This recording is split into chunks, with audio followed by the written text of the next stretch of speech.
नमस्कार, स्वागत छ दर्शकवृन्द यहाँहरूलाई कार्यक्रम विशेष कुराकानीमा। म रोहन श्रेष्ठ।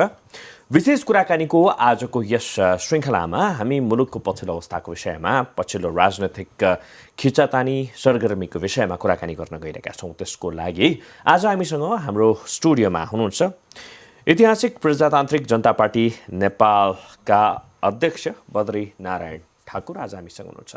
स्वागत छ ठाकुर सर यहाँलाई। हजुरहरूको पार्टी ऐतिहासिक प्रजातान्त्रिक जनता पार्टी नेपाल, हजुर, पछिल्लो समय चाहिँ के गर्दैछ, कसरी बसिरहेको छ? हामी अहिले सङ्गठन तयारीमा छौँ, आन्दोलनका तयारीमा छौँ। आन्दोलनको तयारीमा चैत दोस्रो हप्तादेखि हाम्रो आन्दोलन सुरु हुनेवाला थियो। त्यो कोरोनाको कारण हामी चाहिँ अलिकता स्थगित गरिरहेको छौँ। परिस्थितिले अहिले हामीलाई साथ नदिएको हो, त्यसले गर्दामा आन्दोलनको अलिकता विश्राममा राखेका छौँ। अब यो अलिकता सहज भएपछि माघ फागुनको समयता हामी चाहिँ आन्दोलनको सुरुवात गर्छौँ। कस्तो रूपमा चाहिँ आन्दोलन हुन्छ, त्यो के को लागि आन्दोलन चाहिँ? हामीले 30 बुन्दे माग सबभन्दा पहिला प्रचण्डजी सरकार भएको बेलामा बुझाएका थियौँ। प्रचण्डजी प्रधानमन्त्री हुँदाखेरि बुझाएका थियौँ। उहाँले पनि हाम्रो माग पुरा गर्नु भएन। त्यस पछाडि त्यही माग फेरि हामीले केपी शर्मा ओलीजी प्रधानमन्त्री हुँदाखेरि पनि बुझायौँ। प्रदेश 2 नम्बरमा को सरकारलाई पनि बुझायौँ, तर उहाँहरूले हाम्रो कुरो चाहिँ सुन्नु भएन। पटक पटक हामीले उहाँहरूलाई तागाता पनि गऱ्यौँ, कमसेकम तपाईँहरू हाम्रो कुरो सुनिदिनुहोस्, हाम्रो कुरो बुझिदिनुहोस्। त्यो हाम्रो चाहिँ व्यक्तिगत समस्या होइन, राष्ट्रको समस्या हो। राष्ट्रको समस्याप्रति तपाईँहरू चाहिँ जागरुक हुनुपर्छ, सचेत हुनुपर्छ। त्यो चाहिँ तपाईँहरू गरिदिनुहोस्, जसमा तपाईँको सम्पूर्ण नेपालीको कल्याण हुन्छ। त्यो उहाँहरूले गर्नु भएन। त्यस पछाडि हामीले 2 नम्बर प्रदेशमा पनि केही त्यही विषयवस्तुहरू लिएर 2 नम्बर प्रदेशमा पनि ज्ञापन पत्र बुझायौँ। त्यहाँका मुख्यमन्त्रीजीलाई पनि हामीले पटक पटक चाहिँ तागादा गऱ्यौँ कि कमसेकम तपाईँहरू हाम्रो मागलाई सम्बोधन गरिदिनुहोस्। हामी जुन कुरो खोजिरहेका छौँ, समाजको लागि चाहिएको विषयहरू हामी जुन उठान गरेका छौँ, त्यो कुरो तपाईँहरूले बुझिदिनुहोस् र त्यो समाजको लागि भलाइको कुरोहरू गरिदिनुहोस् भन्न हामीले पटक पटक भन्यौँ। उहाँहरूले सुन्नु भएन। त्यस पछाडि हामी चाहिँ अब चाहिँ बाध्य भएर आन्दोलनको तयारीमा गयौँ र आन्दोलन अब हाम्रो सुरु भइसक्नुपर्ने थियो। त्यही कोरोनाका कारणले हामी चाहिँ अलिकता मागहरू चाहिँ के हो? 30 बुँदे माग भनेर भन्नुभयो होइन, मुख्य मागहरू चाहिँ तपाईँहरूको के रहेको छ? जस्तो माग के छ भने, हाम्रो देशमा एउटा सबभन्दा ठुलो समस्या छ। ठुलो समस्या के छ तपाईँको? मधेसी र पहाडीको लडाइँ। यो चाहिँ राष्ट्रको लागि ठुलो घातक विषयवस्तु हो। यो समस्यालाई तुरुन्त हामीले समाधान गरिहाल्नुपर्छ। त्यो समस्या समाधान गर्नुको लागि हामीले एउटा गभर्मेन्टलाई नयाँ सोच दिएका छौँ। कस्तो किसिमको सोच हो भने, मधेसी र पहाडी दुइटै बराबर हुने, दुवै नागरिक एक अर्काका पूरक पनि हुन् र सम्पूरक पनि हुन्। त्यसले गर्दा देशको जति पनि विषयवस्तु छन् त्यसमा समान रूपले सहभागी गराइदिने, देशमा एउटा नयाँ सिस्टम प्रणाली लागू गर्ने र त्यो सिस्टम अनुसार तपाईँको देश सञ्चालन गर्ने, जसमा तपाईँको के हुन्छन्, पिउनदेखि लिएर राष्ट्रपतिसम्म पद एउटै हुन्छ र व्यक्ति 2टा हुन्छ। एक मधेसी मूलको, एक पहाडी मूलको, र त 2टै मूलको व्यक्ति भएर तपाईँको यहाँ चाहिँ यसरी चाहिँ दुवैजना चाहिँ समान बराबर हुन्छ र दुवैजना यहाँ चाहिँ सिग्नेचर गर्छ र त्यो सिग्नेचर सिस्टमको परिधिभित्र रहेर देश चलाउँछ, जसमा मधेसी र पहाडीको एकता र समानता भयो, राष्ट्रता अखण्डता भयो, विभाजनको कुरो आएन। त्यस पछाडि के हुन्छ भने, यो अन्तर्द्वन्द्व गराएर जो विदेशीहरूलाई हामीलाई पटक पटक समस्या खडा गर्छ, जस्तो भारत, कहिले चीन, कहिले फलानु देश, चिल्लो देश, यस प्रकारको जो समस्या खडा गरिरहेछ, कहिले मधेसीलाई युज गर्ने, कसैलाई कहिले पहाडीलाई युज गर्ने, त्यो समस्याबाट हामी चाहिँ मुक्ति पाउँछौँ। र देश एउटा तपाईँको के हुन्छ, विकासतिर जो गइरहेछ त्यो दीर्घकालीन विकासतिर जान्छ र दीर्घकालीन विकास रहिरहन्छ। अहिले के भएको छ भने, हाम्रो यत्रो पैसा लगानी भइरहेको छ र हाम्रो राजनीति अलिकता अस्तित्व मिठो भयो भने, चलखेल भयो भने दुई देशले हामीलाई के गर्छ भने बजाइदिन्छ, उल्झाइदिन्छ। अनि त्यसकारण के हुन्छ भने हामी फेरि द्वन्द्वमा जान्छौँ। चलखेल चाहिँ कसले गरिरहेको छ? चलखेल भइ नै रहेछ, त्यस्तो देखिन्न। यो चाहिँ खालि भन्ने सुन्ने सुनाउने कुरा मात्रै पो हो कि होइन? यसो हो, तपाईँको यदि चलखेल भएन भने हाम्रो नेताहरूको औकात के त देशमा? हाम्रो नेताहरूको औकात के छ? हाम्रो नेता कुन औकातले आफ्नो देशलाई सिँगारिरहेको छ? खोइ त सिँगारेको? सिँगार्नु भन्न त बिगारी पो रहेछ त। हिमाल हाम्रो गयो, लिपु अधोरा हाम्रो गयो, भारतका सीमामा धेरै ठाउँमा हाम्रो अतिक्रमण भयो, चीनले हाम्रो जग्गामा अतिक्रमण गर्यो।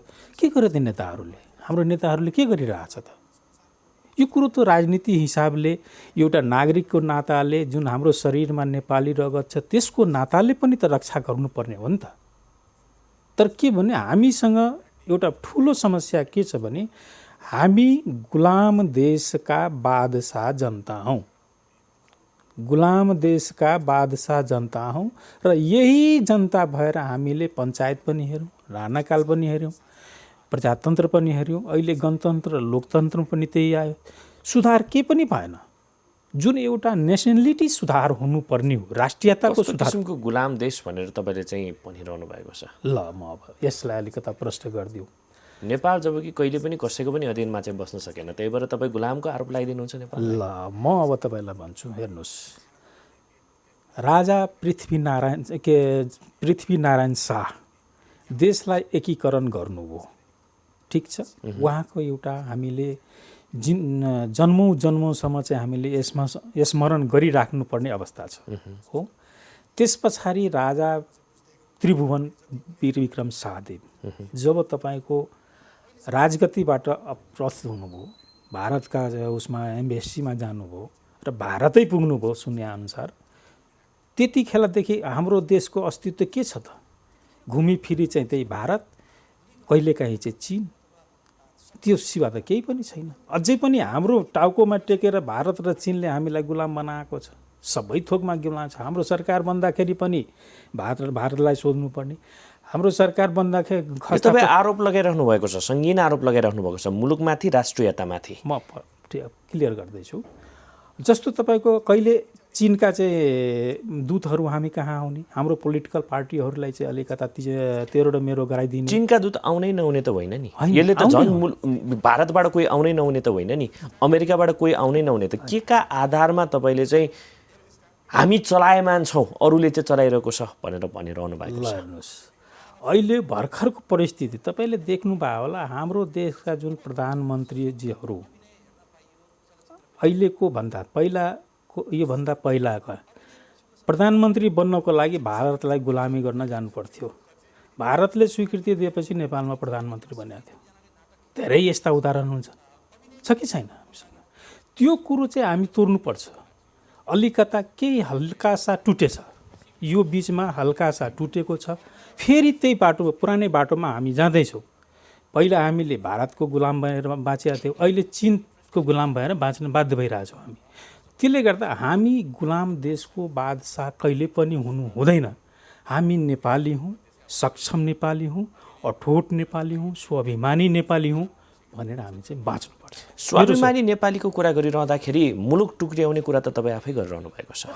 मधेसी र सम्भवतः मिथिलाञ्चल प्रदेश र हिमाचल प्रदेश भनेर तपाईँले भन्नुभएको छ। हजुर हजुर, त्यही नै पो समस्या छ त। दुईजना राष्ट्रपति हुन्छ एउटै देशमा? होइन, सिस्टम हुन्छ। दुईजना राष्ट्रपति भनेको सिस्टम हो। मिथिलाञ्चलमा एउटा, पहाडमा एउटा, यसलाई कसरी टुक्र्याउने चाहिँ कसरी? मिथिलाञ्चल कहाँबाट, हिमाचल कहाँबाट? होइन, त्यस्तो पनि हुन्छ? टुक्र्याउने होइन, हाम्रो एउटा सिस्टम जस्तो हुन्छ। हामी चाहिँ तपाईँको अलिकता कस्तो आयो भने टुक्र्याउने कुरो आयो, हामी टुक्रेकोलाई जोड्ने हो। हामीले यसरी जोड्ने हो, हामी सामाजिक जोड्ने हो, विधि अनुसारको हामी यसरी चाहिँ गाँच्ने हो, तोड्ने होइन। तोड्ने भनेको त आधी उता जाऊ आधी। साँच्चै नै पहाड र मधेसबीच समस्या छ या बनाइएको छ, देखाइएको छ? होइन, केही समस्या यस्ता छन् जो तपाईँको अहिलेदेखि होइन, राणाकालदेखि नै हो, र केही समस्या यस्ता छन् जो तपाईँको हल्का छ, धेरै बढाएको छ, त्यो पनि हो। भन्नाले जस्तो तपाईँको अहिले राजनीतिक स्तरमा हेर्नुहुन्छ भने विभिन्न किसिमका कुराकानीहरू चाहिँ यो गर्यो ऊ गर्यो, मधेसी भाइले यस्तो गर्यो, पहाडी भाइले यस्तो गर्यो, यी कुराहरू चाहिँ यथावत होइन। त्यो राष्ट्रियताको लागि चाहिँ यो घातक कुरो हो, यो चाहिँ हुनु हुँदैन। चाहे त्यो पहाडी मुलुक हुन् या मधेसी मुलुक, हामी दाजुभाइ हौँ। अझै भन्ने हो भने हामी भाइ भाइ हो, दाइ दाइ हो। दाजुभाइ भन्दाखेरि अलिकता तलमाथि होला कि भन्ने विचारमा सोच्ने हो भने हामी चाहिँ भाइ भाइ हो, हामी चाहिँ समान हो कि होइन? हो।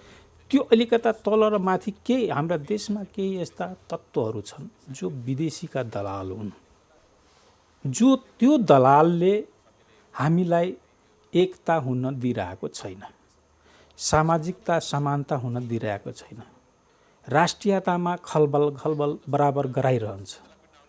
हामी त्यसबाट अलिकता सचेत हुनु आवश्यक छ र अलिकता हामी चाहिँ 1-2% चाहिँ सचेत भएको छौँ। कुनै समय थियो जति बेला चाहिँ एउटा मधेस र पहाड बीच एउटा किसिमको चाहिँ तिक्तता रहेको थियो, तर अहिले त त्यो समाधान भइसकेको अवस्था रहेको छ नि त।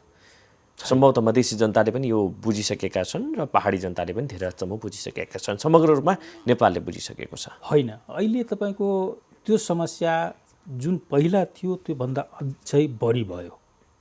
जो समस्या तपाईँको 4% थियो, 5% थियो, त्यो अहिले 95% भयो। समस्या चाहिँ के छ त्यो 95%? त्यही हामीसँग असमानता, यो एउटा साम्प्रदायिक असमानता जो छ, त्यो साम्प्रदायिक असमानतालाई हामीले समाप्त पार्नुपर्छ। त्यो असमानता भनेर जुन तपाईँले भनिरहनु भएको छ नि, पहाड र तराई बीच देखिएको असमानता भनेर, हजुर, त्यो मात्रै सोचको उपज हो कि होइन? किनभने राष्ट्रपति पनि त हाम्रो मुलुकमा चाहिँ मधेसी मुलुकै बनिसक्नु भएको छ नि त। त्यो भयो त, त्यो कुरो पनि एउटा तपाईँको साधारण उदाहरण मात्र, उदाहरणको लागि त्यो पनि। यदि त्यो तिक्तताकै कुरा गर्ने हो भने मधेस र पहाडमा मात्रै छैन तिक्तता, मधेस र पहाडमा मात्रै छैन दूरी, होइन? समग्र रूपमा पछिल्लो समय चाहिँ खोतल्दै जाने हो भने विभिन्न जात जाति भाषा भाषीहरूले पनि यो विषयमा चाहिँ कुराहरू उठाइरहेका छन्, होइन? भनेपछि समस्या मधेस र पहाडमा मात्रै होइन नि त। किन हाम्रो चस्माले चाहिँ सधैँ मधेस र पहाडमा मात्रै द्वन्द्व देख्छ? यस्तो हो तपाईँको के भने हाम्रो चस्माले किन यस्तो देख्छ भने प्रक्रिया र विधि जुन छ नि, प्रक्रिया र विधि हाम्रो चाहिँ अलिकता जुन हुनुपर्ने हो त्यो चाहिँ भएको छैन। प्रक्रिया र विधि कहीँ न कहीँ हामीले परिमार्जन गर्नै पर्छ। परिवर्तन गर्न त गाह्रो छ, तर परिमार्जन गर्न गाह्रो। प्रक्रिया र विधिमा पनि आउँछौँ। अघि हामीले समस्याको कुरा गरिरहेको थियौँ, 95% समस्या छ भनेर भन्नुभयो तपाईँले, समस्या झन् बढेको छ भनेर भने 1 2 3 4 5 6 7 8 कुन हो समस्या? अब जस्तो तपाईँ पहिलो समस्या लिनुहोस्। तपाईँको के समस्या छ भने गभर्मेन्ट सेक्टरमा जति पनि छन् सिस्टममा बसेकाहरू, पपुलेसनको हिसाबले तपाईँको उहाँहरू चाहिँ बढी हुनुहुन्छ र पपुलेसनको हिसाबले तराईका मान्छे त्यहाँ समावेशी कम भएको छ। तराई मात्रै होइन, समग्र रूपमा जनजाति आदिवासीहरू पनि कम छन् भनेर भनिन्छ। हो, त्यसपछि एउटा समस्या त्यो भयो। दोस्रो के भयो भने समानता छैन, समानता छैन। तेस्रो के भयो भने शोषण र दमन अझै छन्। कुन रूपमा? पूर्ण रूपमा। कुन रूपमा छ? जस्तो प्रशासनिक रूपमा भयो, होइन, आर्थिक रूपमा भयो, सामाजिक रूपमा भए, केही विकृतिका समस्याहरू छन्। शोषण र दमन त मधेसभित्रै पनि त छ नि। तिनीहरूको त होइन, यसो एउटा जातले अर्को जात बीच गरिरहेको दमन त्यो तपाईँको छ। त्यहाँ के हुन्छ तपाईँको, जहाँ जुन जातको बढी बाहुल्यता हुन्छ उसले हल्कासा त्यो गर्छ। जस्तो तपाईँको के हुन्छ भने हाम्रो मधेसमा तपाईँको यादवको बाहुल्यता छ, शाहको बाहुल्यता छ, कहीँ कहीँ तपाईँको अन्य जातको पनि छ, होइन? त तिनीहरू हल्कासा तपाईँको गर्छ। तर तपाईँको के भएको देख्नु, खाला तपाईँ देख्नुहुन्छ भने यो बाहुन, छेत्री, यादव र शाह धेरै जातलाई सताएको छ। जस्तो तपाईँको चामार भयो, मुसर भयो, डोम भयो, हल्खोर भयो, पासी भयो, लोहार भयो, सोनार भयो, हजाम भए, यिनी लगायतलाई धेरै जातलाई तपाईँको मुसलमानहरू भए, तिनीहरूलाई धेरै सताएको छ, धेरै सताएको छ। त्यो त मधेसभित्रै छ नि, मधेसभित्रको समस्या हो। किनकि यिन जातहरूको तपाईँको पहुँच छैन, प्रशासनिक निकायमा पहुँच छैन, पोलिटिकल हिसाबले उनीहरूको पहुँच छैन। उनीहरू चाहिँ थिची बसिरहेको छ।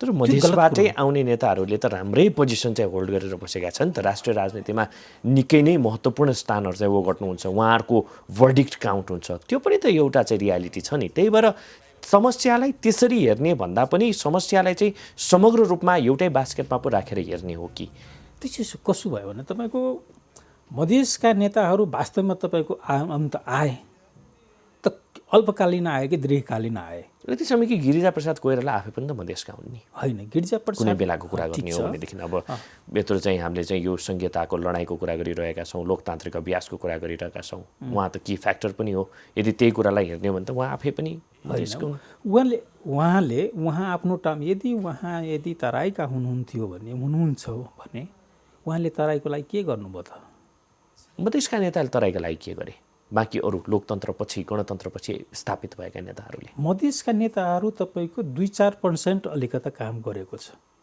2-4% किनभने उनीहरूलाई पनि त जनताले भर्डिक्ट दिएरै पठाएको हो नि त 90% उनीहरूले ठगी खाएका छन् मधेस प्रदेशमा तपाईँको 90% ठगी खाएका छन् 5-10% जति काम गरेका छन् मैले पटक पटक उनीहरूलाई भनिरहेको छु यही नै त समस्या के भनेदेखि चाहे गिरिजा प्रसाद कोइरालाको कुरा गरौँ अथवा चाहिँ अरू मधेसी नेताकै कुरा किन नगरौँ मधेसलाई आफ्नो चाहिँ राजनीतिक धरातल बनाएर उहाँहरू सत्तासम्म पुग्नु भयो गर्न नसकेको त त्यो नेताहरूले हो नि त अथवा मन्त्रीहरूले हो नि त होइन यसलाई चाहिँ सिङ्गो रूपमा चाहिँ पहाडिया सोच अथवा पहाडियापट्टि किन दिनु पर्यो भन्ने कुरा के होइन यसो अब गिरिजा प्रसाद कोइराला पनि त पहाडी नै हो कृष्ण प्रसाद भट्टराई पनि पहाडी नै हो माधव नेपाल पनि पहाडी नै हो पानी त उहाँले विराटनगरकै खानुभयो नि त एकैछिन त्यस पछाडि तपाईँको हाम्रो प्रचण्डजी पुष्पकमल दाहाल पहाडी नै हो बाबुराम भट्टराई पहाडी नै हो सूर्यबहादुर थापा पहाडी नै हो के अरे मातृका प्रसाद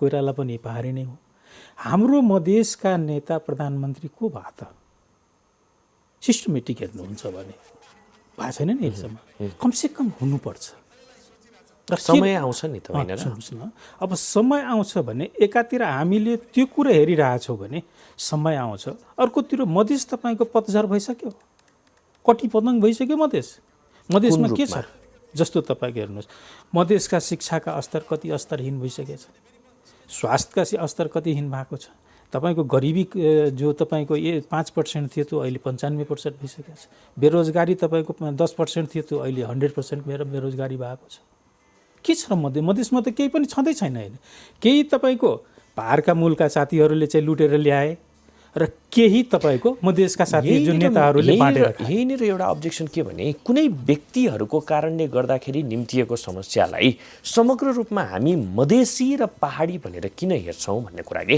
पहाडीमा भने तपाईँले अशिक्षाको कुरा गर्नुभयो जनचेतना अभिवृद्धिको कुरा गर्नुभयो त्यस्तै गरेर चाहिँ तपाईँले स्वास्थ्यको कुरा गर्नुभयो यदि पहुँचकै आधारमा हेर्ने हो भनेदेखि त रुकुम हुम्ला जुम्ला हिमाल पारीका जिल्लाहरू छन् होइन अवस्था त्यस्तै छ दयनीय छ यस्तो छ होइन र एउटा कुरो तपाईँको के देखाएको छ हामीले भन्दाखेरि अलिकता तितो नमिठो लाग्ला तर जुन बेलादेखि तपाईँको सद्भावनाको पार्टी खुल्यो त्यो बेलादेखि तपाईँको म आफ्नो अनुभव बताउँछु म अहिले त धेरै विषयको अनुभव राख्छु यो काठमाडौँ आइसकेपछि म पनि पहाडमा धेरै जागिर खाएको मान्छे हो बसेको मान्छे त्यसले गर्दा मुख चाहिँ धेरै मिठो अति मिठो खाउँ कि खाउँ जस्तो लाग्ने स्वादिलो मिठाई जस्तो पहाडी समुदायका नेताहरूमा कर्मचारीहरूमा र भित्री आन्द्रा चाहिँ अति तितो सहनै नसक्ने तितो कि मानसिकताले उनीहरू चाहिँ गर्नु र गराउनुमा धेरै फरक क्या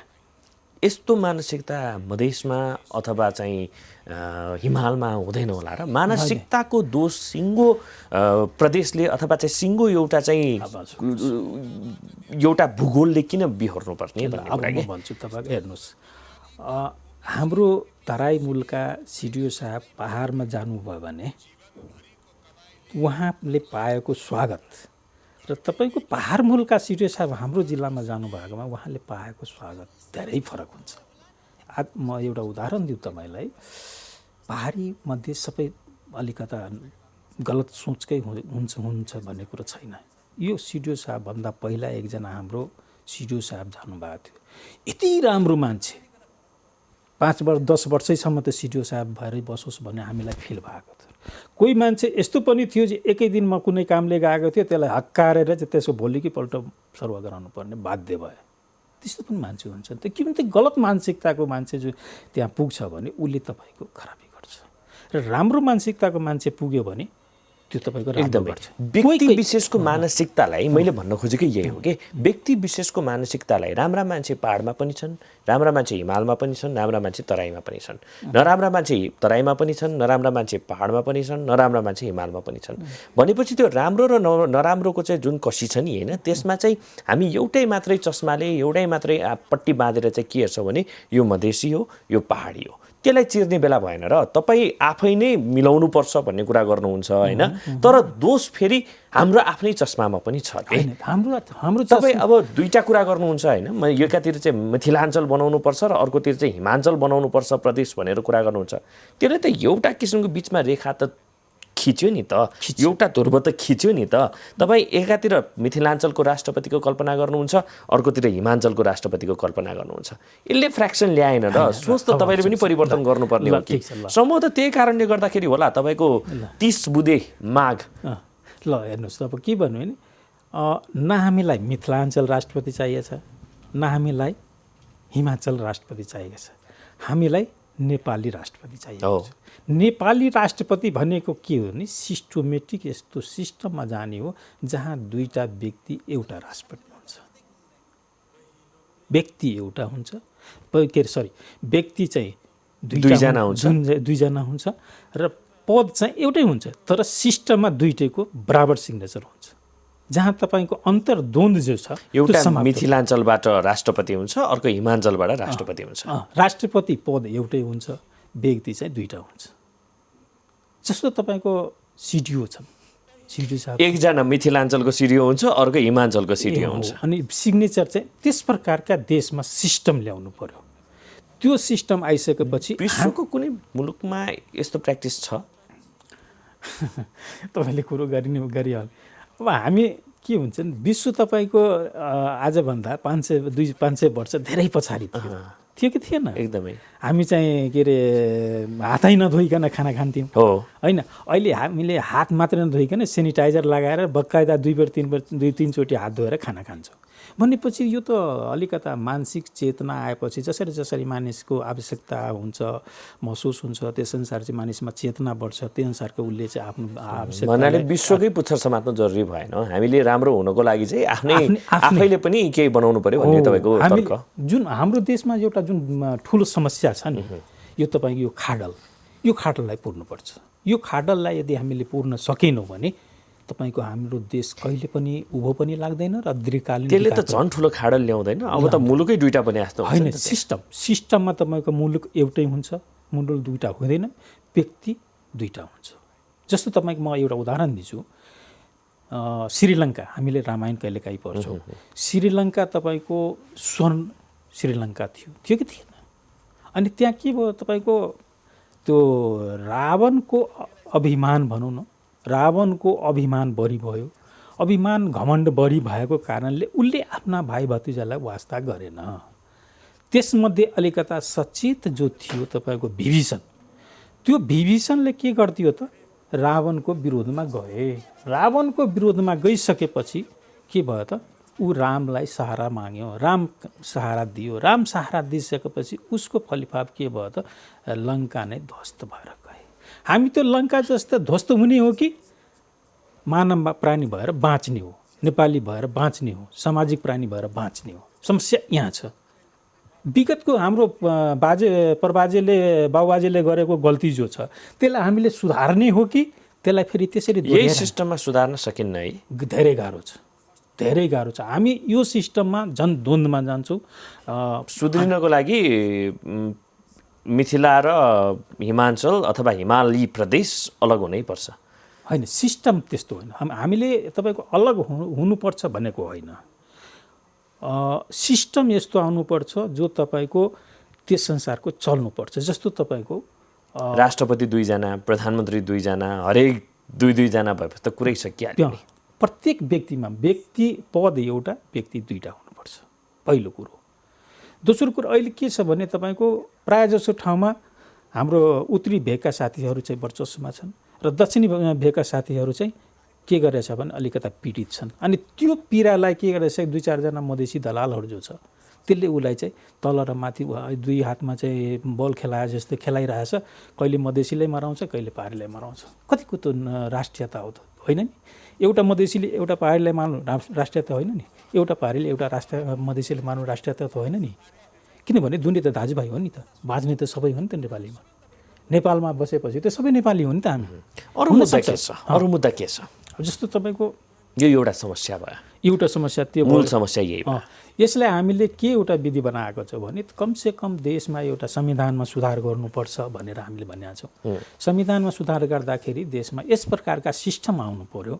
मतलब अहिलेको जुन सिस्टम छ त्यसमा अलिकता परिमार्जन गर्नुपर्ने। हामीले यही सिस्टमै चेन्ज गर्नुपर्छ भन्ने होइन, सिस्टम अलिकता परिमार्जन गर्नुपर्छ। तपाईँको पिउनदेखि लिएर राष्ट्रपतिसम्मको सिस्टम जो छ त्यसमा तपाईँको व्यक्ति 2 पद गर्नुपर्छ। सिस्टम त्यस अनुसारको विधि बनाउनु पर्यो देशमा। त्यही कुरा हामीले गभर्मेन्टलाई दिएका छौँ कि यस प्रकारको विधि बनाउनुहोस्। यस प्रकारको विधि बनेपछि हाम्रो गभर्मेन्टले के भन्छ? अब नेपाल सरकारलाई पनि दिइसक्नुभयो, प्रदेश नम्बर 2 सरकारलाई पनि दिइसक्नुभयो। सम्भवतः प्रदेश नम्बर 2 मा त अब मधेसी समुदायबाटै चाहिँ एउटा किसिमको चाहिँ वर्चस्व छ, होइन? उहाँहरूको विचार के छ? होइन, उहाँहरूको विचार भएर पनि केन्द्र सरकार त तपाईँको त्यसमा सहमत हुँदैन नि। भनेपछि मधेस प्रदेश नम्बर 2 चाहिँ रेडी छ, तयार छ, त्यसमा त त्यो सहमत छ। उहाँहरूलाई कुनै आपत्ति छ? आधार के? होइन, सिस्टम बनाउनु पर्यो, सिस्टम आउनु पर्ने त त्यो कुरो संविधानमा। प्रदेश नम्बर 2 आफैले नै आफ्नो चाहिँ सिस्टम बनाउन सकेको छैन। प्रदेश नम्बर 2 मा नै यति बेला चाहिँ सबैभन्दा धेरै चाहिँ कन्फ्रन्टेसनहरू भइरहेको हुन्छ, कन्फ्लिक्टहरू भइरहेको हुन्छ भनेदेखि कसरी चाहिँ त्यो अघि बढ्छ भन्ने कुरा हो। त्यो के हो तपाईँको कोही व्यक्ति अलिकता त्यस प्रकारका छन्, सबै त छैनन्, तर कोही व्यक्ति त्यस प्रकारका छन् जो तपाईँको मधेसी समाजलाई अगाडि आओस् भन्ने चाहँदैनन्। मधेसी समाज दबिरहोस् र म उस समाजको टाउकोमा टेकेर राज गरिरहँ, सत्ता चलाइरहँ भन्ने त्यस प्रकारका सोचका केही व्यक्तिहरू छन् मधेसमा। त्यसलाई त जनताले चिन्नु पर्यो नि त। त्यो कुरो त्यो मधेसी समाजलाई पनि भनेको छ र मधेसी समाजले चिनेको पनि छ। अस्तिको आन्दोलनमा तपाईँको हाहा र हुको आन्दोलन भयो। आन्दोलन तपाईँको अब सुरु हुन्छ जहाँ तपाईँको रिफाइन हुन्छ। त्यसको नेतृत्व तपाईँहरूले गर्नुहुन्छ? त्यसको नेतृत्व म चाहिँ गर्छु। अब जहाँ तपाईँको रिफाइन गर्दाखेरि जो मधेसको पुत्र हुन् र मधेससँग गद्दारी गरिरहेछ, मधेसका गद्दार हुन्, त्यसलाई हामी रिफाइन गर्छौँ। दोस्रो, जो तपाईँको गैर मधेसीको दलाल हो र मधेसमा म नेता हुँ भन्छन्, त्यसलाई पनि हामीले रिफाइन गर्छौँ। भन्न खोजिया के मैले भने जो मधेसमा तपाईँ नेता खोज्नुहुन्छ भने बहुत कम नेता पाउँछ, बहुत कम। जुन राष्ट्रिय नेता भन्नेहरू बहुत कम पाउँछ र वर्गीय नेता, जातीय नेता, भ्रमित नेता बढी पाउँछ। त्यसमा तपाईँको के हुन्छ भने हामीले त्यसलाई अलिकता रिफाइन गर्ने सोचमा छौँ। जसरी माओवादीले तपाईँको रिफाइन गरे नि गलतहरूलाई, हामीले पनि त्यो गर्न खोजिरहेछौँ। कसरी त्यो रिफाइन गर्ने चाहिँ कसरी? सिस्टममा काम गर्ने। त हामी चाहिँ बन्दुक चाहिँ अहिले उठाउँदैनौँ, आवश्यकता पऱ्यो भने हामी बन्दुक पनि उठाउँछौँ, परिआयो भने हामी लड्न पनि तयार हुन्छौँ, तर त्यसलाई रिफाइन गर्नुपर्छ। किनभने 2-4 मधेसी भाइहरूले, मधेसी दाजुभाइहरूले के गरेछ भने मधेसलाई दबाइराखेको छ। जो मधेस तपाईँको उब्रिरहेछ त्यसलाई दबाइरहेछ। कहीँ तपाईँको जातको नामले दबाउँछ, कहीँ वर्गको नामले, कहीँ सम्प्रदायको नाममा, कहीँ समुदायको नामले दबाउँछ। त्यसरी दबाइरहेको छ, त्यो चाहिँ दबाउनु भएन। धन्यवाद। दर्शक यहाँलाई पनि धेरै धेरै धन्यवाद आज हामीलाई साथ दिनुभएकोमा। हेर्दै रहनुहोला टेलिभिजन। नमस्कार।